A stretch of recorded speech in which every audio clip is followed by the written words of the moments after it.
Life का एक turning point कहाँ था जो आपको लगता है कि यार इसके बाद ना मेरी लाइफ चेंज हो गई? 2020 यहाँ तक पहुँचे कैसे? I don't know bro, शायद 2020 नहीं आता तो शायद मैं नहीं, उतना वैक्यूम नहीं होता मेरी लाइफ में। टेल मी 2020 में ऐसा क्या हुआ? What was the realisation? मैं रोज काम कर रहा था, रोज फिल्में कर रहा था, गाने कर रहा था, फिल्में कर रहा था और मुझे बॉलीवुड में हिट होना था। मैं अपने आप को प्रूव करने की कोशिश में लगा हुआ था। जैसे ही 2020 आया ऐसे बैठा सा।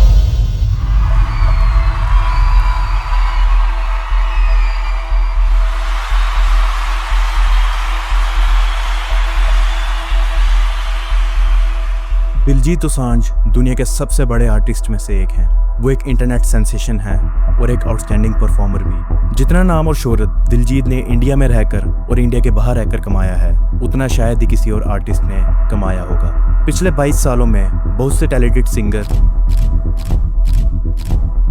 एक्टर और रैपर्स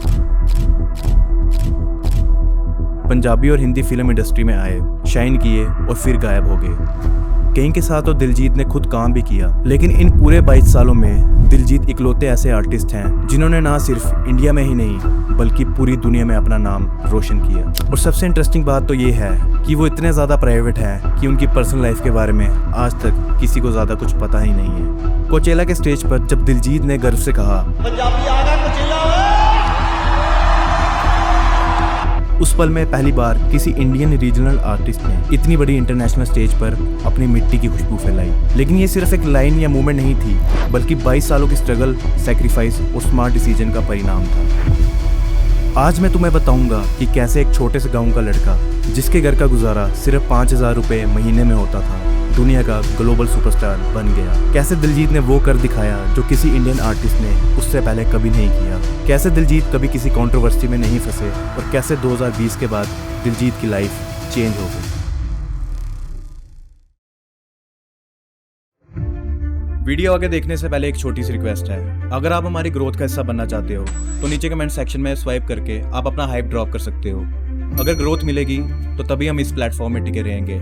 और अगर वीडियो पसंद आए तो लाइक और सब्सक्राइब करना ना भूलें। शुक्रिया दोस्तों। 1984 में पंजाब के एक छोटे से गांव दोसांझ कलान में एक छोटा सा बच्चा पैदा हुआ जिसका नाम था दिलजीत दोसांझ। उसके पापा पंजाब रोडवेज में बस ड्राइवर थे, मम्मी हाउसवाइफ थी और पूरे घर का मंथली इनकम था सिर्फ 5000 रुपए। लेकिन बचपन में ही इस लड़के में कुछ अलग बात थी। स्कूल में जब टीचर्स पोएट्री कंपटीशन कराते थे तो ये लड़का बिना पेपर देखे पूरी कविता सुना देता था। टीचर्स खुश हो जाते थे और सबके सामने बोलते थे, ये है हमारा कलाकार। बचपन से ही दिलजीत भगवान से एक ही चीज मांगते थे, नाम और शोहरत। वो फेमस होना चाहते थे। वो चाहते थे कि वो किसी को ना जाने लेकिन सब उन्हें पहचाने। लेकिन गांव में अपॉर्चुनिटीज नहीं थी। ये समझते हुए उनकी मम्मी ने 11 साल की एज में दिलजीत को उनके मामा के यहाँ लुधियाना में भेज दिया, बिना उनसे पूछे, बिना उनकी मर्जी के। दिलजीत को बहुत गुस्सा आया। 1.5 साल तक उन्होंने अपनी माँ से बात तक नहीं की। 11-12 साल की एज में फैमिली से कनेक्शन टूट ही गया था। पर ये चाइल्डहुड ट्रॉमा आगे जाकर उनकी पर्सनालिटी में एक इम्पोर्टेंट हिस्सा बना, जिसने उन्हें इंडिपेंडेंट बनना सिखाया। लुधियाना में दिलजीत के मामा रागी थे। वो गुरुद्वारा में कीर्तन किया करते थे। उन्हीं से दिलजीत ने तबला, हारमोनियम और बाकी इंस्ट्रूमेंट बजाना सीखे। दिलजीत ने छोटे मोटे फंक्शंस, वेडिंग और गुरुद्वारा के इवेंट्स में परफॉर्म करना शुरू किया। यही छोटे छोटे इवेंट्स करते करते स्लोली वो अपने लोकल एरिया में नाम बनाने लगे। लोग उनकी आवाज और स्टेज प्रेजेंस को पसंद करने लगे। फिर उनकी मुलाकात हुई फाइन टोन कैसेट के प्रोड्यूसर राजिंदर सिंह से और सॉन्ग राइटर कंपोजर बलवीर बोपाराई से। तो कौन तेरा दोस्त है जो तेरे पे पैसे लगा सकता है? भाई जी कोई नहीं है। घर वाले जो तेरे पे बिलीव करते हो? भाई नहीं, बिल्कुल कोई नहीं है। तो उन्होंने बोला कि मैं बिलीव करता हूँ कि तू सिंगर बन सकता है। राजिंदर ने दिलजीत का नाम दिलजीत से दिलजीत कर दिया। उन्होंने कहा कि ये नाम स्टेज पर अच्छा साउंड करेगा और मार्केट में बेटर सेल करेगा। 16 साल की एज में दिलजीत ने अपनी पहली एल्बम इश्क दा उड़ा अड्डा पर काम शुरू किया, जो 2003 में रिलीज हुई।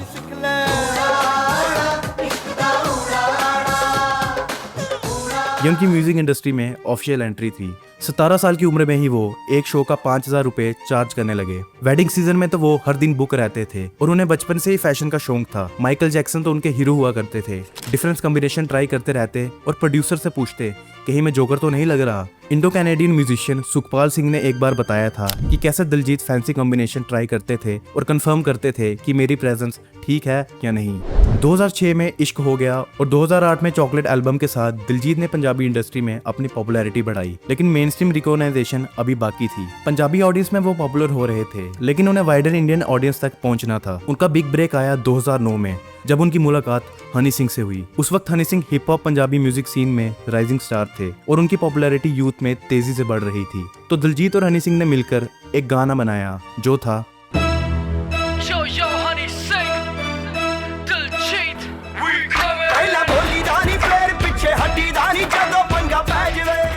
हनी सिंह और दिलजीत दोसांझ ने मिलकर और भी बहुत से सॉन्ग बनाए, जैसे Los Angeles, dance with me, Bhagat Singh और भी बहुत। ये सब गाने एक ही एल्बम का हिस्सा थे जिसका नाम था द नेक्स्ट लेवल। दिलजीत ने 2011 में एक्टिंग डेब्यू किया द लाइन ऑफ पंजाब से। मूवी कमर्शियल लेवल पर सक्सेसफुल नहीं रही, लेकिन क्रिटिक्स और ऑडियंस को दिलजीत की एक्टिंग में पोटेंशियल नजर आया। नेचुरल एक्सप्रेशन से कैमरा कंफर्टेबल थे और डायलॉग डिलीवरी अच्छी थी। और हनी सिंह के साथ बनाया गया गाना लक 28 कुड़ी दा मैसिव हिट हुआ और आज भी लोग उस गाने को याद करते हैं।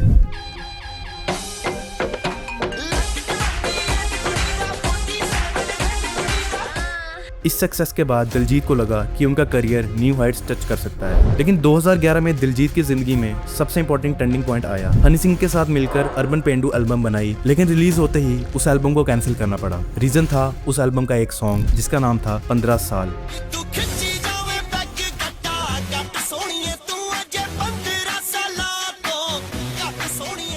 जब इस गाने का 30 सेकंड का प्रोमो वीडियो रिलीज हुआ, लोग भड़क गए। पब्लिक का कहना था कि अंडर एज गर्ल्स को ऑब्जेक्टिफाई किया जा रहा है, बार में दारू पीते हुए दिखाया जा रहा है और तुम्हारे सॉन्ग्स गलत मैसेज दे रहे हैं सोसाइटी को। कंट्रोवर्सी इतनी बढ़ गई कि दिलजीत के घर तक बात चली गई। उनके घर के बाहर प्रोटेस्ट होने लगे, लोगों ने स्लोगन्स लगाए और बैनर्स लेकर खड़े भी हुए और दिलजीत को कोसा जाने लगा। इस गलती के बाद दिलजीत को समझ आया कि उनकी कोई भी गलती उनकी फैमिली पर भारी पड़ सकती है। उसी दिन दिलजीत ने डिसीजन लिया कि अपने परिवार को कभी कोई आंच नहीं आने देंगे। पर यह कंट्रोवर्सी दिलजीत के लिए ब्लेसिंग साबित हुई। उन्हें रियलाइज हुआ कि फेम की डार्क साइड क्या होती है। इस घटना के बाद दिलजीत ने अपनी स्ट्रेटजी कंप्लीटली चेंज कर दी। आज तक दिलजीत ने अपनी फैमिली को पब्लिक आई से दूर रखा है, मीडिया को कभी मौका ही नहीं दिया उन्हें टारगेट करने का, और वो सोशल मीडिया पर अपनी फैमिली के पिक्चर्स तक नहीं डालते, इंटरव्यूज में पर्सनल डिटेल्स नहीं शेयर करते। ये डिसीजन उनके करियर का सबसे बड़ा स्मार्ट मूव था। 2012 में उन्होंने कमबैक किया जट एंड जूलियट से। पंजाबी सिनेमा की सबसे बड़ी हिट थी ये फिल्म। इस मूवी ने रिकॉर्ड तोड़ दिए थे। दिलजीत को बेस्ट एक्टर का अवार्ड भी मिला और उनकी एक्टिंग एबिलिटीज भी प्रूफ हो गई। उसी साल सिख और back to basic album release की। सिख एल्बम जो थी वो सिख कम्युनिटी को ट्रिब्यूट थी और रीजनल सेंटीमेंट को एक रिस्पेक्ट करते हुए बनाई गई थी। इस एल्बम में उनका मैच्योर आर्टिस्ट वाला साइड दिखाया और कम्युनिटी को एक रिस्पेक्ट मिली।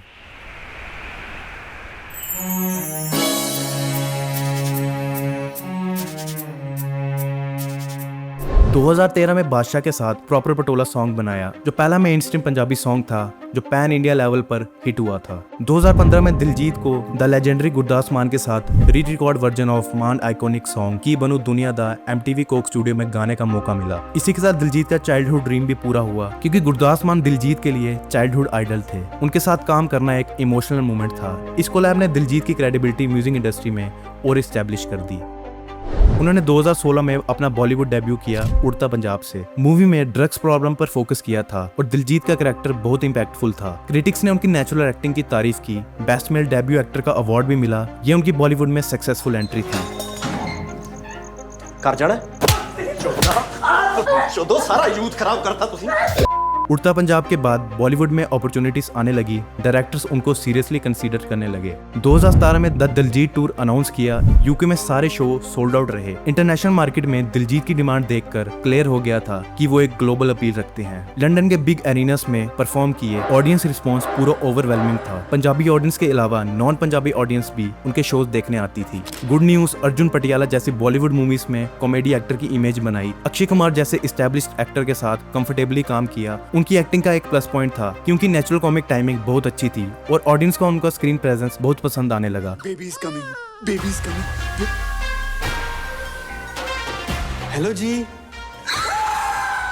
एक्टिंग और म्यूजिक दोनों फील्ड में दिलजीत को बराबर सक्सेस मिला, जो रेयर अचीवमेंट है एंटरटेनमेंट इंडस्ट्री में।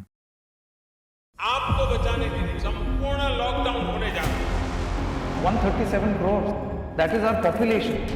COVID-19 can be characterized as a pandemic.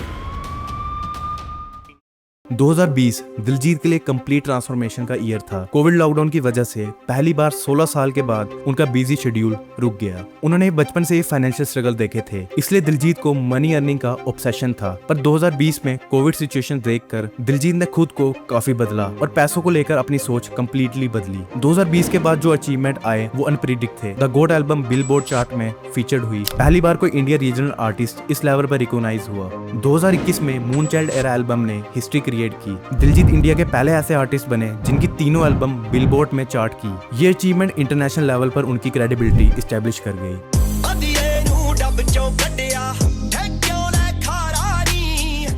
2023 में उन्होंने कोचेला परफॉर्म किया। वो पहले इंडियन आर्टिस्ट बने जो इस प्रेस्टिजियस फेस्टिवल में छा गए।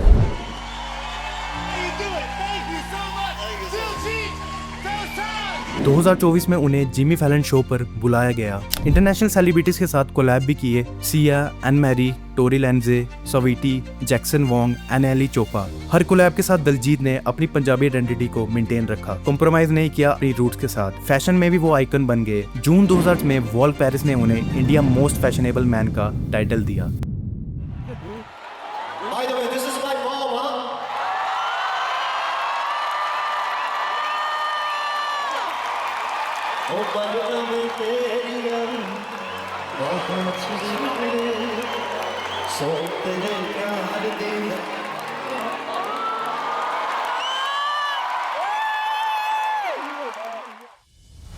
दिलजीत की जर्नी हमें एक सबक देती है जो शायद ही किसी स्कूल, कॉलेज या किसी किताब में मिले। असली जीत वो होती है जब तुम अपनी वैल्यूज को पकड़ के रखो। हनी सिंह एक वक्त पर दुनिया के टॉप पर थे, लेकिन ईगो ने उनका गेम खत्म कर दिया। दिलजीत ने उल्टा सबक दिया। जितने वो सक्सेसफुल होते रहे उतने ही ज्यादा वो हम्बल होते रहे। बहुत से अवार्ड मिले, बहुत से स्टेडियम सोल्ड आउट रहे, पर एक बार भी उन्होंने ये नहीं सोचा कि मैं अनबीटेबल हूँ। उनका फोकस हमेशा से एक ही रहा, अपनी क्राफ्ट बेटर करना और अपनी रूट्स के साथ कनेक्टेड रहना। आज वो सिर्फ एक सिंगर या एक्टर नहीं रहे, बल्कि एक एग्जाम्पल है कि कैसे एक रीजनल आर्टिस्ट अपनी माँ बोली और अपने कल्चर को इज्जत के साथ खड़ा कर सकता है।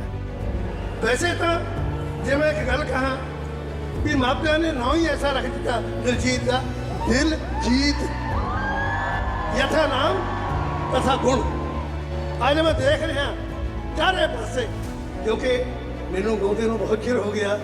इन्नी जनता, इन्ना प्यार मैं जिंदगी च पहली बारी देख रहा। आज मैं देख रहा चारे पासे ये दिलजीत दी ही जीत है।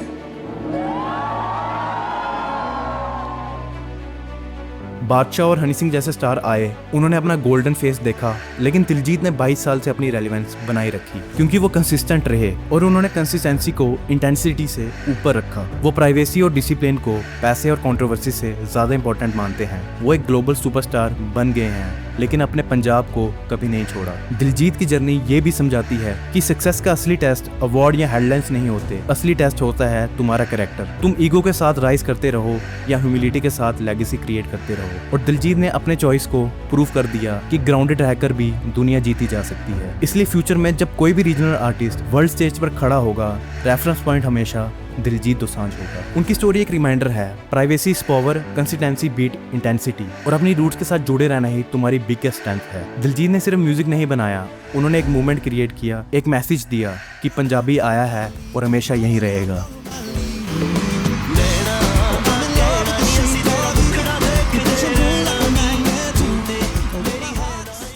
आखिर में एक बात दिल से कहना चाहूंगा, जब कोई एक्टर सिर्फ एक फिल्म पाकिस्तानी एक्टर के साथ कर लेता है तो उसकी देशभक्ति पर सवाल उठने लगते हैं। लेकिन जब बीसीसीआई ने 14 सितंबर को इंडिया वर्सेस पाकिस्तान मैच करवाया, तब उनसे देश के प्रति वफादारी का हिसाब क्यों नहीं लिया गया? कमेंट्स में अपने थॉट्स जरूर शेयर करना। धन्यवाद।